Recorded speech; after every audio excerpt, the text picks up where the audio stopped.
Samma Sambuddhassa. Namo tassa bhagavato arahato samma sambuddhassa. Namo tassa bhagavato arahato samma sambuddhassa.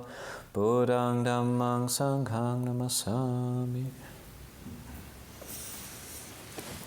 I'm going to continue reading a little bit more from straight from the heart, Ajaan Maha Boowa, another talk. And again, this is talks that were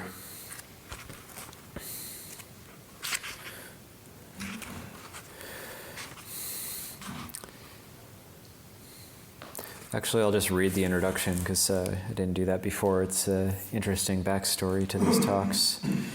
But before I do that, just to mention to people, I got an email from Tan Kema. He's doing very well at Wat Mapjan, and he's just really connecting with the community there, and things are going very well. So I was just very happy to hear that.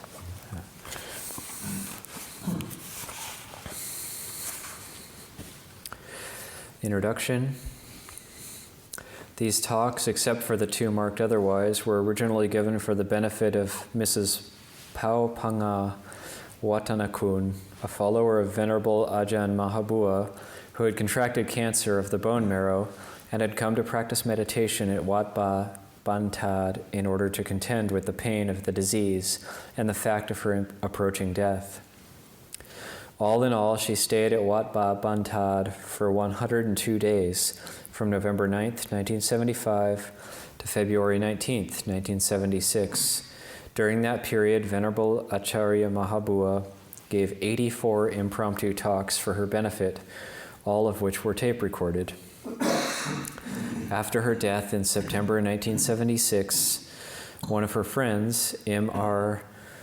Sri Kasem Siri, asked permission of the Venerable Ajahn to transcribe the talks and print them in book form. 77 of the talks, plus an additional 8 talks given on other occasions, were thus printed in 2 massive volumes, together totaling more than 1,000 pages.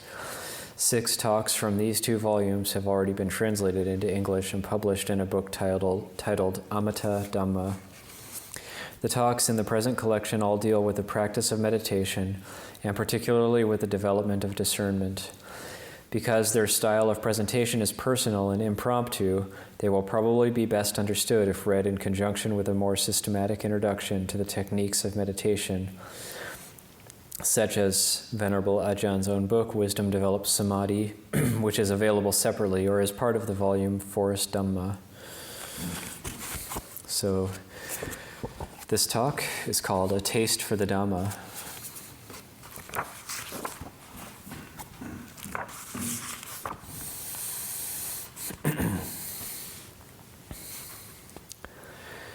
In the basic principles of the doctrine, we are taught that a delight in the Dhamma surpasses all other delights.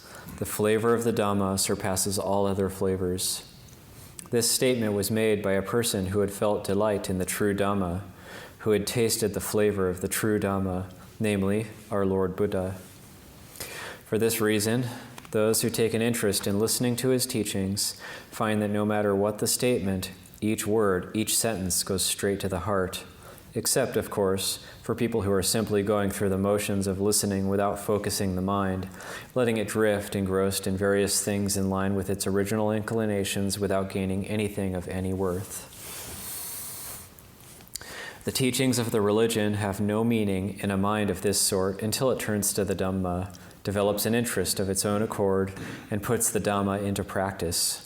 Only then will the flavor of the Dhamma seep deep into the heart, nurturing it and giving rise to conviction step by step. This is because the heart now has a continuing basis for the Dhamma that supports it in ascending stages.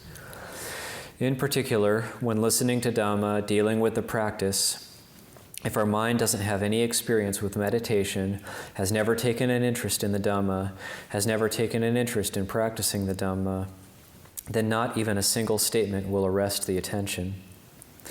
When listening to a talk on the practice dealing with the stages of the mind, the progress of the mind, setting the mind aright in relationship to the defilements or to the path, mindfulness and discernment, or persistent effort, we won't understand. When we don't understand, we become frustrated and turn our attention elsewhere. Perhaps we may become drowsy and want to go to sleep or something of the sort. The talk seems long because it acts as a drag on our defilements, preventing them from roaming around as they please. This is because we have to keep control over the mind while we listen to the talk, and the mind, when kept under control in this way, feels hemmed in, imprisoned within limits it finds oppressive. Annoyed and bored, it doesn't want to listen, except for the purpose of creating useless issues for entangling itself. But when we keep listening with interest, meditating even while we listen, the mind becomes focused and follows along with the stream of Dhamma being explained. The mind grows still because the awareness making contact with the Dhamma maintains that contact continuously, step by step, without break. The heart has no chance to slip away to any other preoccupations that are its enemies while listening, and so it's able to settle down and be still. To be able to settle down in this way is to begin building a base, or to scrub our vessel, the heart, making it clean and fit to receive the Dhamma. The heart will start growing more peaceful and calm, seeing the value of listening to the Dhamma as explained by the Buddha. Listening to the Dhamma has 5 rewards. The 5th reward is the important one. The mind of the listener becomes radiant and calm. This one is very important, but it must build on the earlier ones. The listener hears things he or she has never heard. This is the basis for the rest. Suppose that we have never listened to anything in the way of the practice or whatever. When we come to listen, we gain an understanding of things we have never heard before. Things that we have heard before but never understood clearly, we gradually come to understand more and more clearly. We can bring our views more correctly into line. And finally, we reach the stage where the mind of the listener becomes radiant and calm. When results of this sort appear, a delight in the Dhamma will develop of its own accord. The flavor of the Dhamma will begin to appear while we listen and while the mind is stilling itself to listen. Even though this flavor may not yet surpass all others, it is nevertheless absorbing and arresting and will remain long in the memory, not easily erased. This is why meditators place great importance on listening to the Dhamma. If you were to call it being attached to one's teacher, I wouldn't disagree. Meditating monks always like to listen to their teachers. If they have a teacher they venerate and revere in the area of meditation, in the area of the mind, then wherever he lives they will keep coming to be with him until there is hardly enough room for them to stay. Venerable Acharya Mun is an example. Wherever he stayed, students would come continually from near and far to search him out. Even though they couldn't all stay in the same place with him, inasmuch as there wasn't enough room, they would still be willing to stay in nearby areas, 2, 3, 4, or 7 to 8 kilometers away, so that they might conveniently come to hear his teachings on the Uposatha days and Dhamma meeting days. On the Uposatha days, after listening to the Patimokkha and to his instructions, anyone who had any doubts or questions about the Dhamma could ask him to resolve them. For this reason, the township where he stayed was filled with nothing but meditating monks and novices. When Uposatha day came, they would begin gathering together after the morning meal. At 1 p.m., they would hear the Patimokkha, and after the Patimokkha, Venerable Ajahn Mun would give his talk. That's when he'd usually give his talk, after the Patimokkha. This would be an important part of the practice for those who lived with him. During the rains retreat, the Vasa, we would meet like this every 7 days. Outside of the rains retreat, the schedule wasn't too fixed, but this is how he would usually schedule things for those of us who stayed directly with him. Each time we would listen to his talks, we would gain an insight and understanding without fail. This is why meditation monks are attached to their teachers. Each time we would listen to him, he himself would be like a magnet drawing the interest of the monks and novices. In all things related to the Dhamma, He would be the major attracting force, inspiring fascination and delight in the Dhamma. There was a delight in seeing him and meeting him each time, and even more so in hearing him speak, talking in general, giving instructions, conversing about ordinary things, joking, because he himself was entirely Dhamma. Everything he would do or say in any way would keep revealing Dhamma and reasonability that could be taken as a lesson, so those who were interested could gain a lesson each time they heard him. This is why meditating monks find a great deal of enjoyment in the area of the Dhamma by living with a meditation master. They go to be with him of their own accord. When they are far from him and their minds aren't yet to the stage where they can look after themselves, they are bound to feel lonesome. Or if they come across a problem they can't solve, they are sure to miss him. If they can't work out a solution, they have to run to him for advice so as to save a great deal of the time it would take to figure out a solution on their own, because he has been through everything of every sort. If we would take a problem to him, then as soon as we had finished the last sentence, he would immediately have the solution, and we would understand right then and there. This is why, when living with a master who has realized the truth, there's no delay, no waste of time in dealing with each problem as it arises. This is a great benefit for those who come to study with him. They're never disappointed. The fact that one who has seen the truth is giving the explanation makes all the difference. A moment ago, I began by mentioning a delight in the Dhamma. What I have just been talking about is the same sort of thing, finding pleasure in the Dhamma, continual pleasure, through listening to it constantly.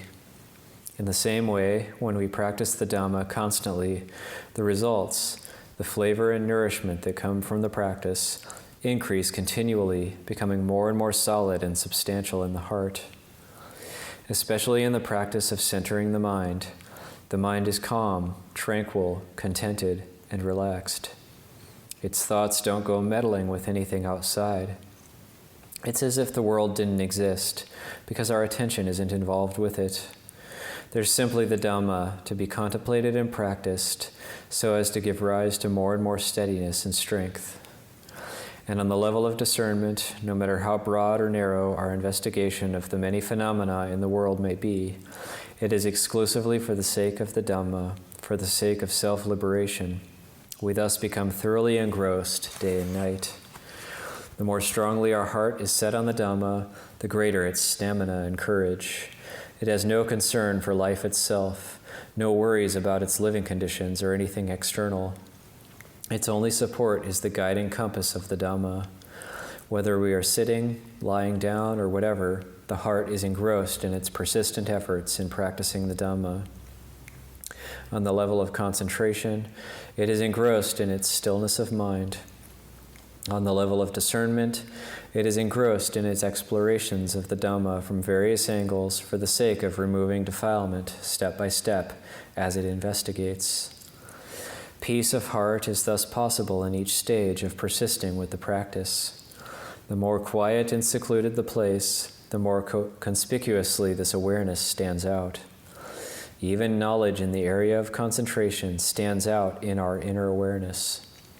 It stands out for its stillness.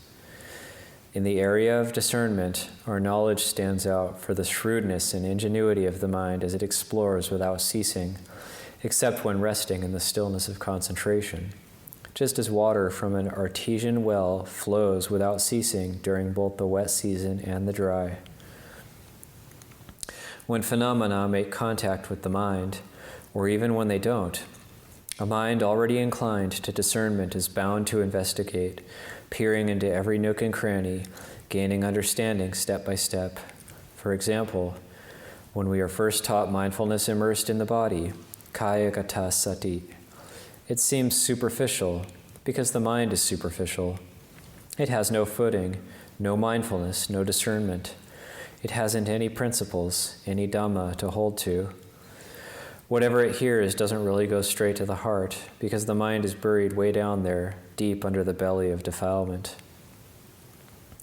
But once it develops principles and reasonability within itself, then, especially when we're sitting in meditation in a quiet place, investigating the body, The whole body seems clear all the way through. That's how it really feels to a person meditating on this level. It's really enthralling. Whether we're contemplating the skin or the body's unattractiveness, it appears extremely clear because that's the way its nature is already. Simply that our mind hasn't fallen in step with the truth and so is constantly taking issue with it. So, now that the mind can develop stillness and investigate using its discernment, let's take it on a meditation tour, exploring the body, our 5 khandhas. We can travel up to the head, down to the feet, out to the skin, into the muscles, tendons, and bones, to see how all the parts are related and connected by their nature. As the mind contemplates in this way, step by step, as it gets engrossed in its investigation, the final result is that even though we're investigating the body doesn't appear in our inner sense of feeling at all. The mind feels airy and light. The physical body disappears, despite the fact that we continue investigating the mental image of the body as before. Even though we're using the mental image of the body as the focal point of our investigation, the physical aspect of the body no longer appears. It completely vanishes. We investigate until there's a refinement in the mind's sense of awareness to the point where we can make the body in the image die and disintegrate, step by step. Our awareness is confined solely to the mental image that we are investigating by means of discernment. We see it distinctly because nothing else is coming in to interfere. The mind feels no hunger or desire to go skipping outside. It's completely engrossed in its work of investigation. Its understanding grows clearer and clearer. The clearer its understanding, the greater its fascination. Ultimately, there is simply the mental image, or the idea, and the mind, or discernment.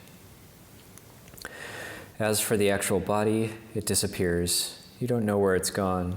There's no sense of the body at that moment, even though you are investigating the body until you see its condition disintegrating clearly within the mind, disintegrating until it returns to its original condition as the elements of earth, water, wind, and fire.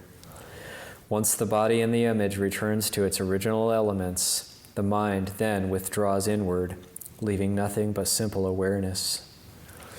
Feelings all disappear at this stage. Sanya, sankhara, vijnana aren't involved. There's simply awareness, sufficient for the mind's state at that moment. It enters a really solid stillness, leaving only simple awareness. The body sitting here disappears entirely.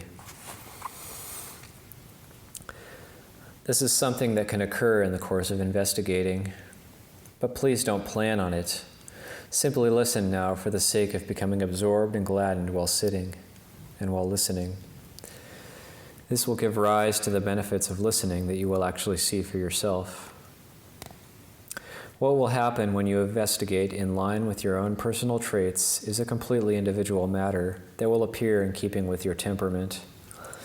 As for what occurs with other people, you can't make yourself experience what they do, know the way they know, or see the way they see. This is something that depends on each person's individual traits. Let things follow your own inner nature in line with the way you are able to investigate and to know. This is one point I want to explain. A second point, when investigating the body in terms of inconstancy, stress, and not self, then, whether or not you think inconstancy, stress, not self, when discernment makes clear contact with the bodily khandha, it will be able to know these things on its own, because things that are inconstant, stressful, and not self are things that deserve to be relinquished, that inspire dispassion and disenchantment, step by step, till you let go.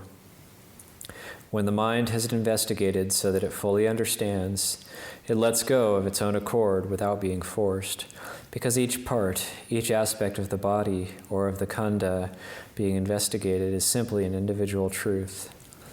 When the mind investigates clearly in this way, it makes the break automatically, because a truth has encountered a truth. The mind is the mind, and each of these individual conditions is a separate condition that hasn't come to involve itself with the mind at all.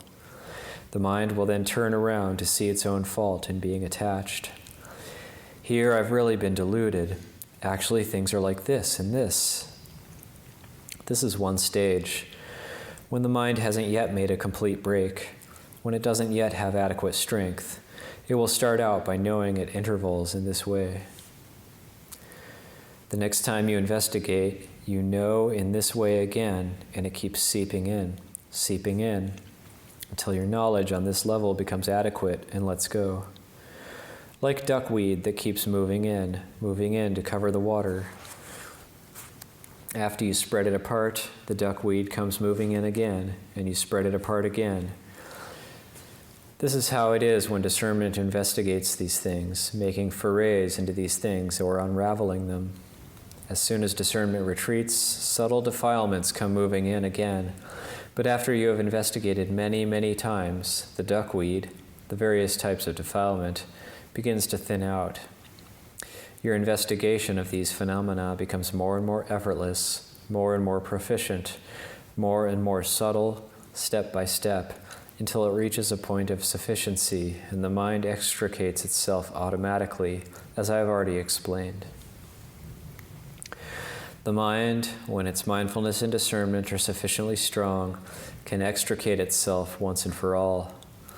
This knowledge is clear to it without any need to ask anyone else ever again. The heart is sufficient in and of itself and sees clearly as sanditiko in the full sense of the term, as proclaimed by the Dhamma, without any issues to invite contradiction. A third point. Sometimes, when investigating the body, the mind makes contact with a feeling of pain, and so turns to investigate it. This all depends on the mind's temperament. In the same way, when we turn to investigate the feeling, the mind sends us back to the body. This is because the body and the feeling are interrelated and so must be investigated together at the same time, depending on what comes naturally to us at that particular time, that particular feeling, and that particular part of the body. When the mind investigates a feeling of pain, the pain is nothing more than a pain. The mind looks at it, fixes its attention on it, examines it, and then lets it go right there, turning to look at the body. The body is the body, the feeling is a feeling. When we turn to look at the mind is the mind. We investigate and experiment to find the truth of the body, the feeling, and the mind, all three of which are the troublemakers, until we have a solid understanding of how each has its own separate reality. When the mind pulls back from the body and the feeling, neither the body nor the feeling appears. All that appears is simple awareness. When a mental current flashes out to know, the feeling then appears as a feeling. These currents are the means by which we know what phenomena has appeared, because this knowledge gives a meaning or a label to the phenomena as being like this or like that. If we're going to think in a way that binds us to ourself, in other words, in the way of the origin of stress, we have to make use of this act of labeling as what leads us to grasp, to become attached, to make various assumptions and interpretations. If we're going to think in the way of discernment, we have to make use of the discernment. That's this very same current of the mind to investigate. Contemplate until we see clearly by means of discernment, and can withdraw inwardly in a way that is full of reason, not in a way that is lazy or weak, or that's groveling in abject surrender with no gumption left to fight. In investigating feeling, when a sanya flashes out, mindfulness is alert to it. If our investigation of feeling has become refined and precise, then when a sanya simply flashes out, we know.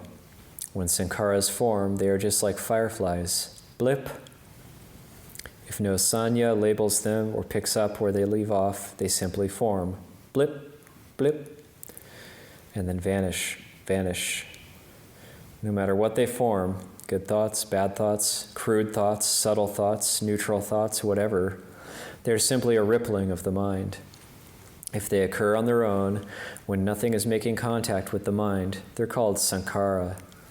If they occur when something is making contact, they're called vijnana.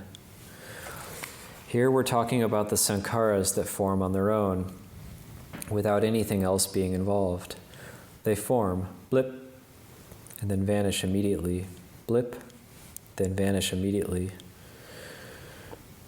We can see this clearly when the mind converges snugly in the subtle levels of concentration and discernment.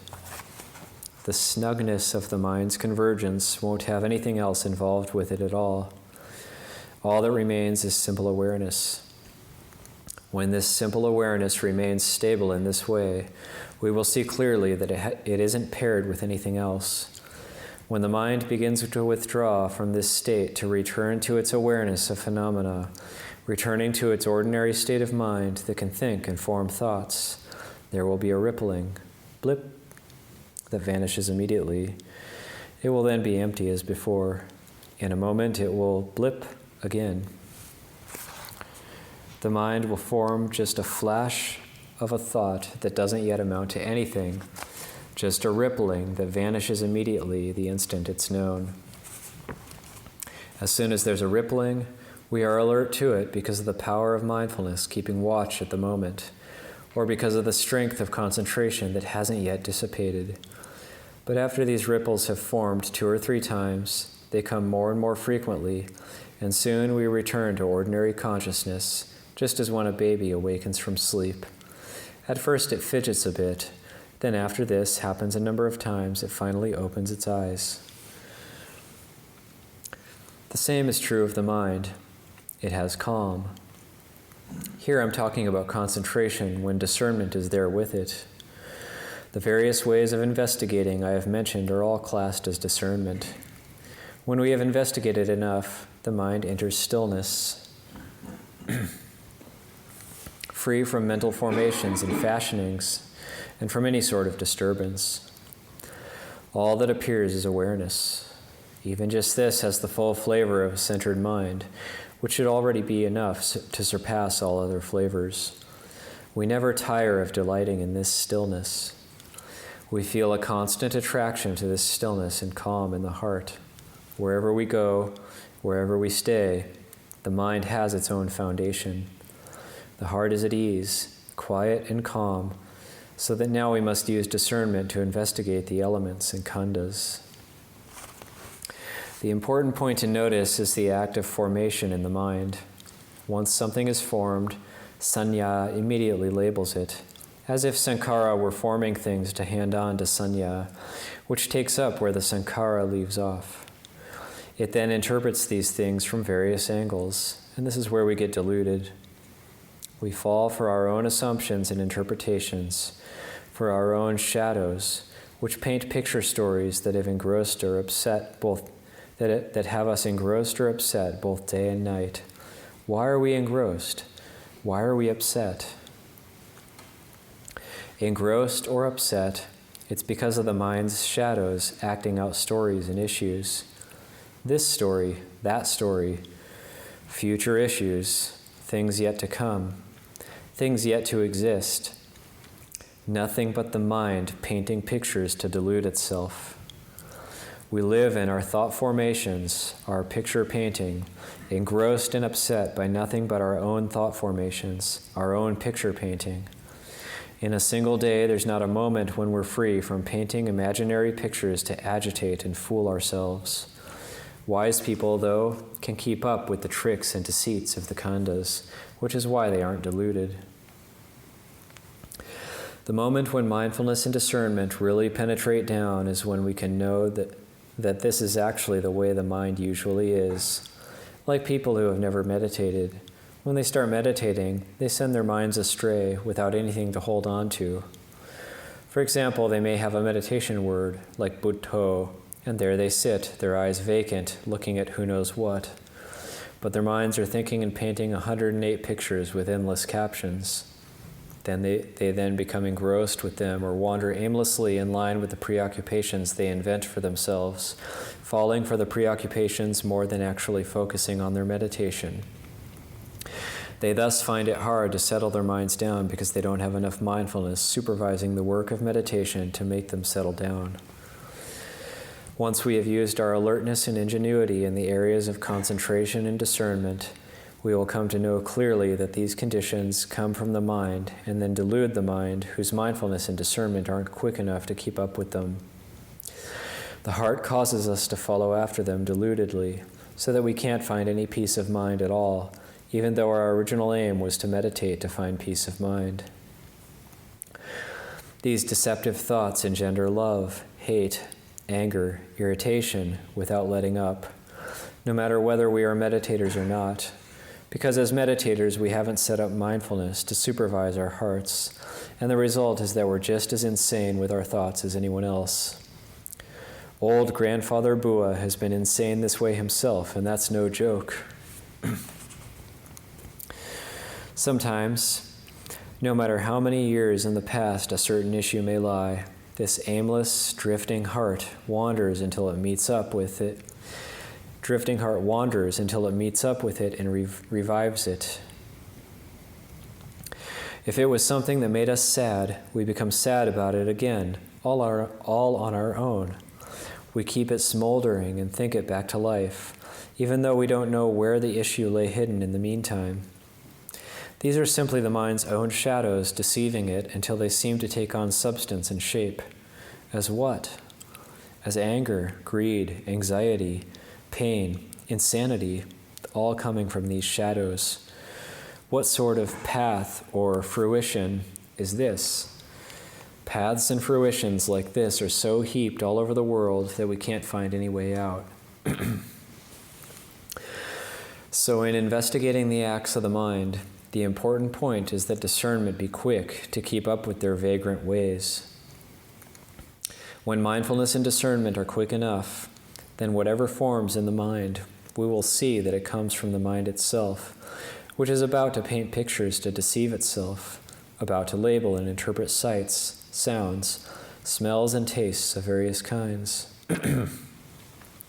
The heart is then up on these preoccupations, and when it is up on them, they vanish immediately, with no chance of taking on substance or shape, of becoming issues or affairs.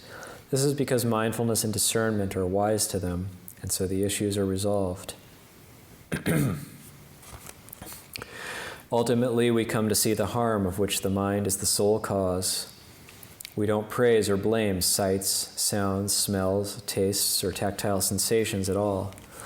The heart turns and sees the harm that arises in the mind that deceives itself, saying, "That's worth praising, that's worth criticizing, worth getting glad about, worth getting sad about." It sees that the blame lies entirely with the mind. The mind is a cheat, a fraud, a deceiver. If we study it and keep watch of its ways through meditation, we will gain a thorough knowledge of its good and evil doings until it lies within our grasp and can't escape us at all. This is how we investigate when we investigate the mind. Ultimately, other things will come to have no meaning or importance for us. The only important thing is this deceiving mind, so we must investigate this deceiver with mindfulness and discernment so that we can be wise to its tricks and deceits. In fixing our attention on the mind, we have to act as if it were a culprit. Wherever it goes, we have to keep watch on it with mindfulness and discernment. Whatever thoughts it forms, mindfulness and discernment have to keep watch so as to be up on events. Each event, serious or not, keeps vanishing. The heart knows clearly this mind and nothing else is the real culprit. Visual objects aren't at fault. They don't give benefits or harm. Sounds, smells, tastes, and tactile sensations don't give benefits or harm because they themselves aren't benefits or harm. Only the mind is what fashions them and dresses them up so as to deceive itself into being gladdened or saddened, pleased or pained through the power of the preoccupations that arise only from the heart. Mindfulness and discernment see more and more clearly into these things, step by step, and then turn to see that all the fault lies with the mind. They no longer praise or blame other things as they used to. Once they have focused solely on the mind, which at the moment is the culprit, the time won't be long before they can catch the culprit and put an end to all our concerns. So then, whatever thoughts that may be formed are all an affair of the mind. The tigers and elephants it forms are simply sankharas it produces to deceive itself. Mindfulness and discernment are up on events every time. Now, the current of the cycle, the vata, keeps spiraling in day by day until we can catch the culprit, but we can't yet sentence him. We are now in the stage of deliberation to determine his guilt. Only when we can establish the evidence and the motive can we execute him in accordance with the procedures of Dhamma penetration. This is where we reach the crucial stage in mindfulness and discernment.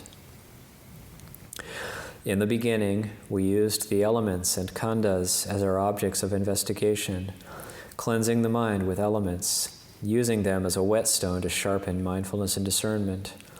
We cleansed the mind with sights, sounds, smells, tastes, and tactile sensations, using them as a whetstone to sharpen mindfulness and discernment.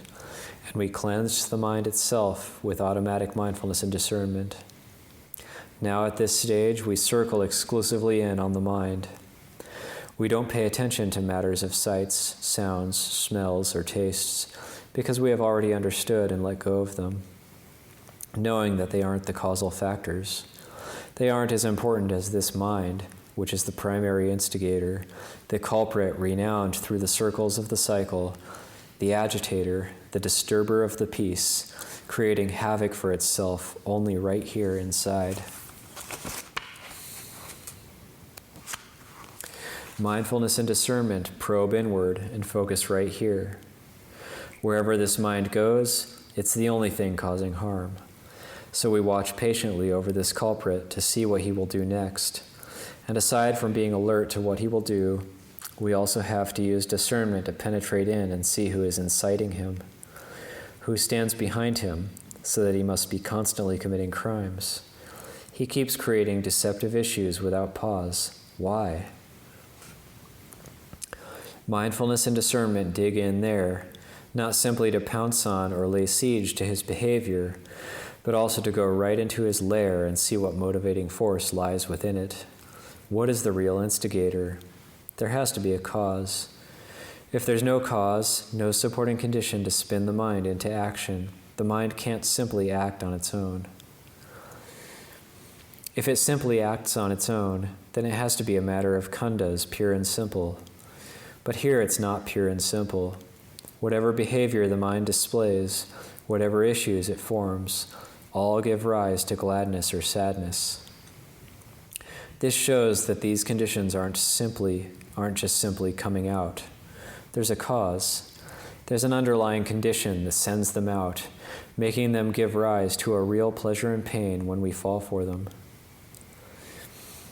While we are exploring inward at this point, we have already seen that the mind is the culprit, so we must consider letting go of all external things.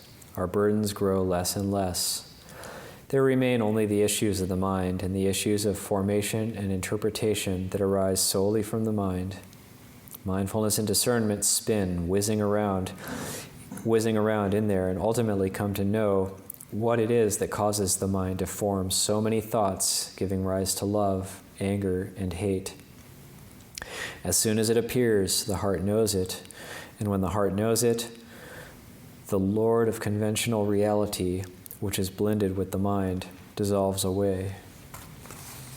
At this point, the cycle has been destroyed through mindfulness and discernment. The mind is no longer guilty and turns into a mind absolutely pure. Once the problem of the cycle is ended, there's no way that we can find fault with the mind. When we could find fault, that was because the fault was still in the mind. It was hiding in the mind. Just as when criminals or enemies have taken up hiding in a cave, we have to destroy the cave as well, and can't conserve it out of affection for it. Avijja, unawareness, is the lord of the three levels of existence that has infiltrated the mind, and thus we have to consider destroying the entire thing.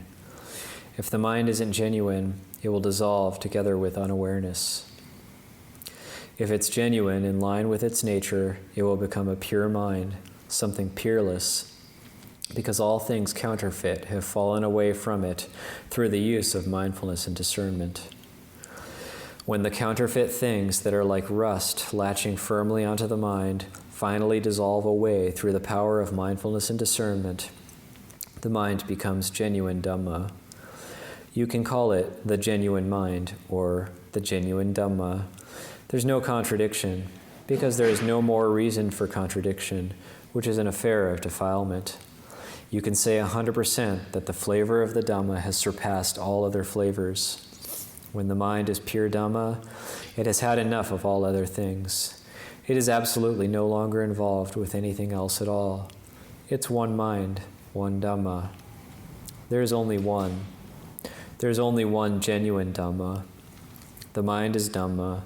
The Dhamma is the mind. That's all that can be said.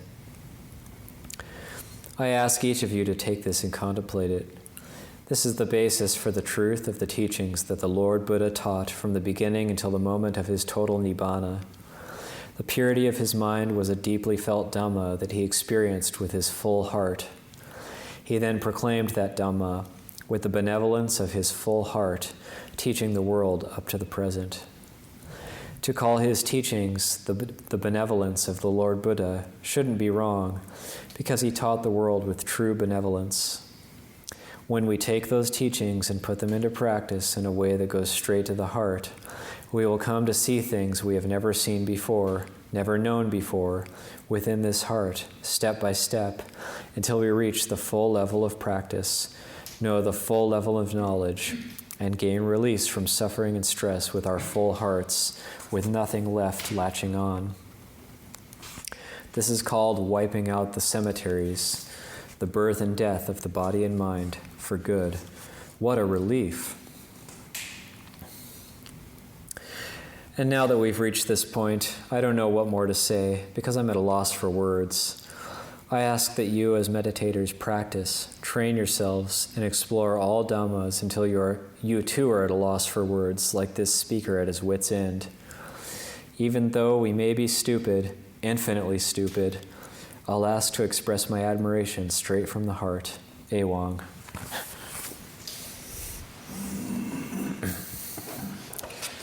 That was amazingly similar to yesterday's reading. Almost identical in parts. Luang Por Cha and Ajaan Maha Boowa perfectly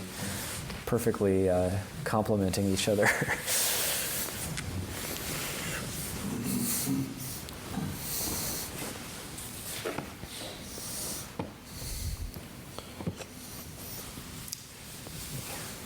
Questions or comments? Ajaan's in the talk,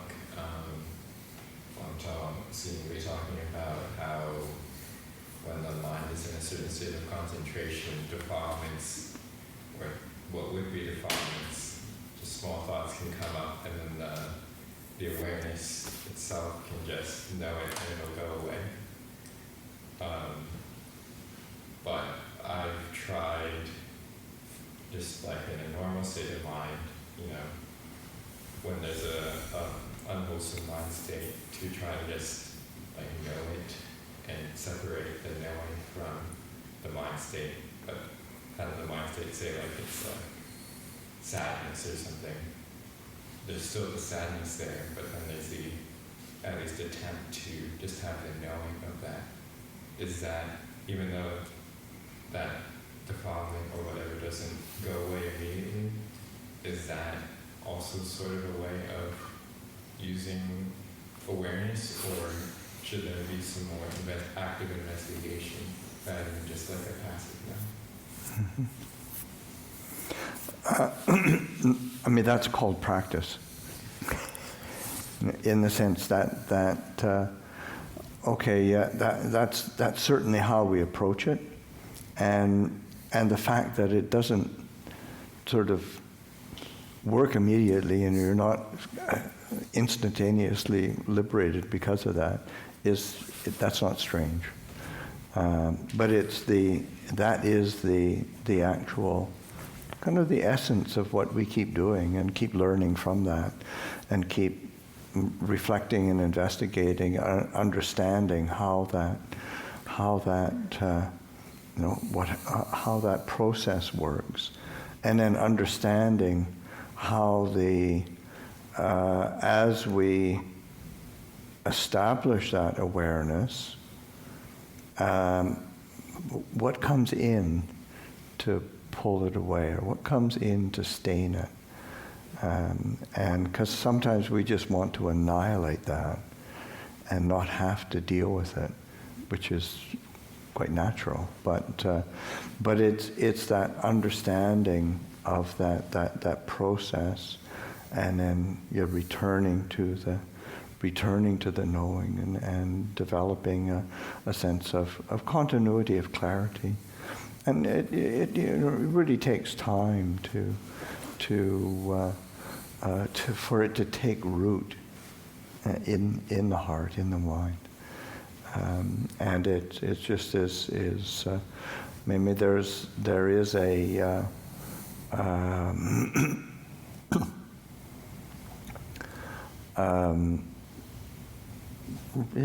where the Buddha himself says this is a gradual training, a gradual deepening, a gradual inclining to nibbana. That's but it's it doesn't happen all at once. But I would say that is the essence of where we keep coming back to and learning from that, and you pick up the different skills and confidence in how it does work, and just that separating and discerning of the application of the mind and mindfulness and awareness and the knowing, and the discerning of how the various kind of attachments and worries and doubts and obscurations and manifest. So that's part of that learning to understand the mind. Yeah, and also something like with sadness or whatever the mental state, whatever the mood, it's like, we can try to be just with the knowing and separate it out or so, but at this point, we're still actually generating it, so we don't yet know how we're actually generating it or how we're keeping it going. When we think we're being with the sadness or just watching it, we're not actually just watching it, we're still generating it. And usually, fully identified with it. Fully identified with it, and attached to it, and seeing it as a problem. Also, we're not just seeing it, but we're seeing it as something. We're seeing it as a problem, something I need to get rid of, or like Lumpur was saying, like annihilate it or whatever. Yeah. But like that, then I love how Ajahn Maha Boowa is talking about avijja, because that's the big problem, is we don't see that process, and people want to see ignorance, like we want to say, I need to see my delusion, I need to see my ignorance so I can get rid of it. But when there's full seeing, there's no ignorance, there's no delusion. So ignorance is not seeing. Ignorance is not seeing itself. It's that catch-22. So it's like there's no seeing of ignorance, because if there's seeing, there's no ignorance. So it's like ignorance is the absence of seeing. That's why it keeps going. That's why we keep tripping up. That's why we aren't liberated. No, that's one of the things that there's an idiom in the suttas, that bound by ignorance and obstructed by craving, and it's the confluence of those two that make the problem so deeply rooted, and so it requires a certain subtlety. The mother and father of samsara. Yes. If it would be just one or the other of them, it'd be a lot easier. But the two of them together is the real kicker. I love his language too in that talk. Like, the mind creating issues to deceive itself. It's Yeah. like everything's just happening. It's just this storm, this battle that's happening inside. So I guess kind of going off what Ajahn Ñāṇiko was saying, in addition to like the knowing, there has to be some sort of discernment of maybe a less than conscious process of how the defilement is being formed or sustained. Yeah. And so, like, forgive me if this is overly like breaking things down, but what are some ways that we can like try to see what is harder to see in how we create things without being aware? Sustained, focused on the suffering it's causing. Yeah. Yeah. Yeah. First Noble Truth. Yeah. That. It's like Lumpur Cha over it. You have to see the suffering. Yeah. No. It comes back to the to those noble truths.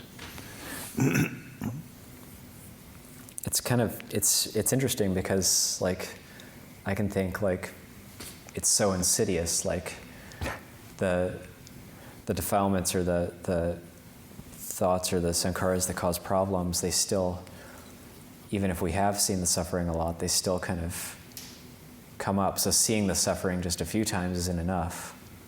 It's like they still, like say anger or like lust or something, it burns the mind in the moment. It is suffering in the moment, but like because we're caught up with it, habitually caught up with it, or it's like we can't drop it. We can't. It's like Lumpur Cha yesterday. Like if I let go of it, I won't have anything. That's why I need to carry this heavy rock. What would I be if I don't? But then dropping it is like the highest happiness, but we still can't do it because we don't. It's crazy. Yeah. No, this doesn't have to make sense.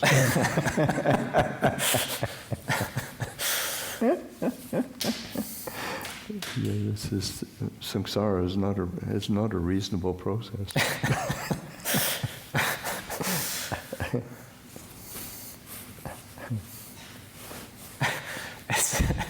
It's just like it's like at the end, Ajahn Maha Boowa was saying like, we're just so unbelievably stupid.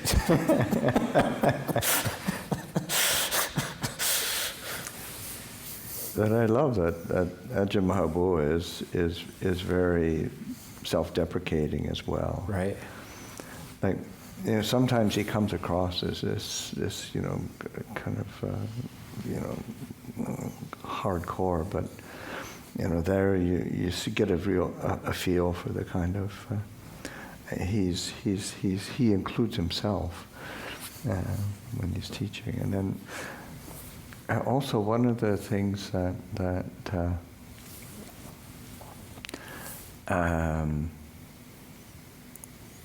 he used to. People would write from all over the. I mean, this is in the days before easy transportation or communication, and he would receive letters from with questions and doubts about practice, and that would be part of his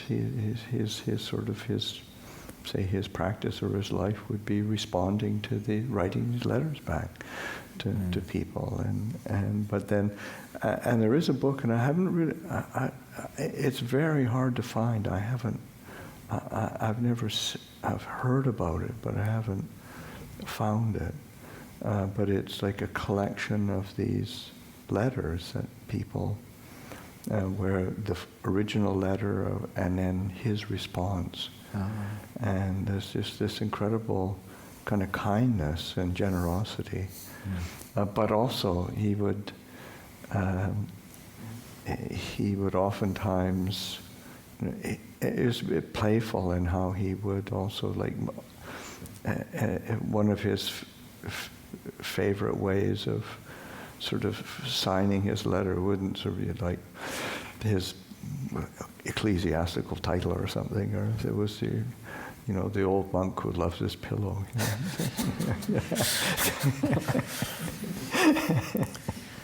Yeah. Well, I mean, it is kind of heartening too. Like, oh well, I used to be there. I was in that same. My mind was the same as that before we practiced.